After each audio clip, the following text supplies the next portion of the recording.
هلو يا حلوين. اليوم رجعنا لكم بفيديو جديد ومشروع جديد. اليوم حبيت أشارككم بمشروع جديد كلش عزيز على قلبي، اللي هو سويت به صايه أو عبايه.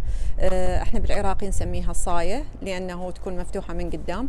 هذا المشروع عزيز على قلبي. ليش؟ لأنه أنا ما كنت أعرف الخياطة. حاولت أتعلم مبادئ الخياطة عن طريق الدروس، وحاولت أساعد نفسي بنفسي، وحاولت أصلح أخطائي بنفسي.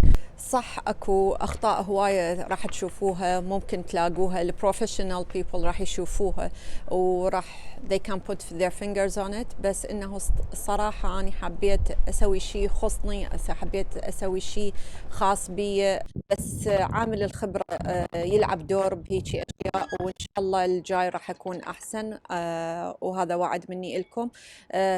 يلا تعالوا شوفوا وياي مشروعنا الجديد مال اليوم، اللي هو الصايه العراقيه شلون سويناها.